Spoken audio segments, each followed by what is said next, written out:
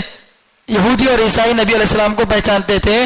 تبھی تو نبی کے آنے سے 800 سال پہلے نبی کو نہیں دیکھے, نبی کے شہر کو دیکھے, وہ بھی 800 سال پہلے دیکھ کر سمجھ گئے کہ اسی جگہ پر آخری نبی آنے والے ہیں. تو اتنی واضح علامتیں بتا دی گئی تھی. تو ان آیتوں کو کیا کرے؟ بدلہ ڈالے, ان آیتوں کا مطلب بدل دیے, ان آیتوں کو چھپا دیے, اور ان آیتوں کو چھپا کر اس کے بدلے میں معمولی پیسہ لے لیے. تو اللہ فرمانے والا تشتروا بآیاتی ثمنا قلیلا, میری آیتوں کے بدلے معمولی قیمت مت لو.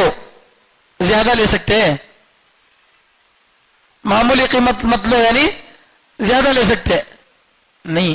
دنیا ساری کی ساری بھی دے دی جائے تو قرآن کے ایک حرف کے مقابلے میں ہے کیا؟ نہیں ہے. تو بہرحال یہاں معمولی قیمت مت دو کا مطلب دنیا کی کیا بھی دے ڈالو تمہیں, وہ آیتوں کے مقابلے معمولی ہے. یہ مطلب یہ نہیں کہ زیادہ دے دیے تو بیچنا جائز ہے, کم دیے تو بیچنا جائز نہیں, ایسا نہیں. ساری دنیا اور سارے آسمان اور زمین بھی اگر دے دیا جائے قرآن کے ایک حرف کے بدلے تو وہ معمولی ہے. وہ اس کا مطلب یہ ہے. تو میری آیتوں کے بدلے کیا مت کرو, میری آیتوں کو معمولی اس قیمت کے بدلے مت بیچو, مت خریدو, یہ کہا گیا. یہاں بھی آیاتی سے مراد کیا؟ قرآن کی آیتیں نہیں ہیں بلکہ تورات کی آیتیں. میری تورات کی جو آیتیں ہیں جس میں میں قرآن کا نبی کا ذکر کیا, ان آیتوں کے بدلے معمولی قیمت مت لو, یعنی معمولی دنیاوی نفع کے لیے ان آیتوں کو مت چھپاؤ, ان آیتوں کا مطلب مت بگاڑو. سمجھے؟ پہلے سے میں بتا دیا نا تمہارے کو کہ میرے آخری نبی آئیں گے بول کے, تو جب تمہاری تورات کے اندر خود یہ بات ذکر ہے تو تمہیں کہیں کو چھپا رہے, اس کو مت چھپاؤ بول کے بول رہے. سمجھے؟ اور آگے آخری آیت یہ بتا رہے وَإِيَّايَ فَاتَّقُونَ, اور مجھ ہی سے تم ڈرو, مجھ ہی سے تم ڈرو. یہودیوں میں ایک بیماری تھی, وہ یہ تھی کہ وہ لوگ دنیا کے لوگوں کو راضی کرنے کی بڑی کوشش کرتے تھے. دنیا کے لوگوں کی ناراضگی کو, بڑے لوگوں کی ناراضگی کو بڑا سمجھتے تھے, لیکن خالق کی ناراضگی کو بڑا نہیں سمجھتے تھے. مخلوق ناراض ہو جائے برداشت نہیں ہے, خالق ناراض ہو گئے تو کیا بھی نہیں چلتا. یہ یہودیوں کی بیماری تھی جو ہمارے اندر بھی آ چکی ہے. شادی کے اندر گھر میں برتن دھونے والی, کپڑے دھونے والی کو بھی جوڑا بناتے. کیا واسطے؟ انہیں بھی خوش ہو جانا ہماری بچی کی شادی کو, بچے کی شادی کو, اس کا بھی دل دکھنا نہیں بول کو. کچرا پھینکنے والے کو بھی دعوت میں بلا کر اس کو بھی کھلا پلا کو بھیجتے, اس کا بھی دل خوش ہونا بول کے. لیکن اسی شادی میں سنتوں کی دھجیاں اڑائی جاتی. اللہ کے نبی صلی اللہ علیہ وسلم نے جس گانے کو حرام کیا اس گانے کو بجایا جاتا. جس تصویر کشی سے اللہ کے نبی صلی اللہ علیہ وسلم نے منع کیا اس تصویر کشی کو کیا کیا جا رہا؟ کھلے عام کیا جا رہا. کیوں؟ اللہ ناراض ہو گئے تو کیا بھی نہیں چلتا, لوگا ناراض نہیں ہونا. استغفر اللہ. یاد رکھیے یہ جملہ کتابوں میں موجود ہے, نفحۃ العرب کے اندر بھی یہ روایت موجود ہے کہ اگر کوئی آدمی مخلوق کو راضی کرنے کے لیے اللہ کو ناراض کرتا ہے, مخلوق کو راضی کرنے کے واسطے اللہ کو ناراض کرتا ہے, تو اللہ ایک دن اسی مخلوق کی نگاہ میں سے ذلیل کر کے بتاتے ہیں جن کو راضی کرنے کے لیے اللہ کو ناراض کیا تھا. تو اس لیے رضامندی کس کی دیکھنا تھا؟ اللہ کی دیکھنا تھا, نہ کہ بندوں کی. تو یہودیوں میں یہ بیماری تھی, اس کو بولتے ہیں شرک خفی. بڑا تو اللہ ہے نا, ڈرنا تو اللہ سے چاہیے تھا, لیکن ڈر کس سے رہے تھے؟ اپنے لوگوں سے. بڑے بڑے سوکارا کیا بولتے ہیں کہ تمہیں کیا جی, اتنے دنوں سے ہمیں یہودیاں, ہماری تاریخ کیا معلوم, ہمارے پیغمبر 4000 پیغمبر ہمارے خاندان میں, اتنے 1000 سال پہلے سے ہم لوگ موجود ہیں, ہمیں بڑے جی یہ ابا ہے سو بچہ ہے, نعوذ باللہ, اس کے اوپر ہمیں ایمان لانا. سب نہیں حضرت کتاب میں ہے, تورات میں ہے, تو اسے بدلا کو چھوڑو, پیسے لے لو, اس کی تفسیر غلط کر دو. تو ان سے ڈر کر یہ لوگ کیا کرتے تھے, ان کے علماء آیتوں کا مطلب بگاڑ دیتے تھے. بات سمجھ نہیں؟ تو ان کو یہی گھمنڈ تھا کہ ہمیں پہلے بعد میں، پہلے والا امام ہوتا، بعد والا مقتدی ہوتا، تمہیں بعد میں ایسو، تمہیں ہمارے مقتدی بننا، ہمارے امام کیسے بنتی؟ تو اللہ تعالیٰ جواب دیے کہ تمہارے جو امامہ تھے وہ امامہ بھی ان کو اپنا امام بنائے تھے. تمہارے جو امام ہیں انہوں بھی کیا کرے؟ ان کو اپنا امام بنائے. اگرچہ اللہ کے نبی صلی اللہ علیہ وسلم آخر میں آئے ہیں، لیکن سب سے پہلے پیغمبر کون ہے؟ اللہ کے نبی صلی اللہ علیہ وسلم. روح سب سے پہلے کس کی بنائی گئی؟ اللہ کے نبی صلی اللہ علیہ وسلم کی بنائی گئی. جسم اللہ کے حضرت آدم علیہ السلام کا پہلے بنایا گیا، تو آدم علیہ السلام سے پہلے اللہ تعالیٰ نے کس کو پیدا کر دیا؟ نبی علیہ السلام کو پیدا کیا. یہ الگ بات ہے کہ بھیجنے میں آخر میں ہے. تو لہٰذا یہ جو گھمنڈ ہے، انہوں پہلے انہوں بعد میں، یہ گھمنڈ کام آنے والا نہیں ہے. تو اس لیے ان سے ڈر کر آیتوں کا مطلب مت بگاڑو، اور ڈرو کس سے؟ وَإِيَّايَ فَاتَّقُونَ، مجھ ہی سے ڈرو. شرک خفی سے اور اسی طرح سے نفسانی بیماریوں سے تم بچو. وَلَا تَلْبِسُوا الْحَقَّ بِالْبَاطِلِ، اور حق کو ناحق کے ساتھ مت خلط ملط کرو. وَتَكْتُمُوا الْحَقَّ، اور حق کو مت چھپاؤ. وَتَكْتُمُوا سے پہلے بھی لا محذوف ہے. وَلَا تَلْبِسُوا الْحَقَّ بِالْبَاطِلِ وَلَا تَكْتُمُوا الْحَقَّ، نہ حق کو باطل سے خلط ملط کرو، نہ حق کو چھپاؤ. وَأَنْتُمْ تَعْلَمُونَ، اس حال میں کہ تم جانتے ہو. اگر کوئی بات عام نہیں ہونا ہے، کسی بات کو دبا دینا ہے، تو اس کے دو طریقے ہیں. ایک طریقہ تو یہ ہے کہ اس بات کو چھپا دو، اس کتاب کو یا اس بات کو کیا کر دو؟ چھپا دو، دبا دو. نہیں، اگر چھپنے والی بات نہیں ہے، سب کے سامنے آنے والی بات ہے، تو اس میں ڈاؤٹ پیدا کر دو. اس میں کیا کر دو؟ ڈاؤٹ پیدا کر دو. سمجھ رہے؟ آج یہ دونوں چیزوں پر عمل ہو رہا. بہت ساری چیزیں ایسی ہیں جن کو چھپایا جاتا اسلام کی، جو چیزیں چھپ نہیں سکتی، چھپ کر آ گئی، وہ چھپ گئی تو چھپتی نہیں. اب کتابوں میں چھپ گئی اس لیے چھپی نہیں. تو جو کتابوں میں موجود ہے اس کو تو چھپا نہیں سکتے، تب اس کو کیا کرنا؟ اس میں ڈاؤٹ ڈال دینا. یہ ناجائز کہتے، وہ جائز کہتے، اس میں خلط ملط کر کے، اس میں لڑا کر کیا کرو؟ اس کے اندر شک پیدا کر دو. تو یہ دو طریقے ہیں کسی بھی بات کو جھٹلانے کے. تو اللہ تعالیٰ دونوں طریقوں کو منع کر رہے ہیں کہ حق کو ناحق کے ساتھ خلط مت کرو، حق کو حق رکھو، ناحق کو ناحق رکھو.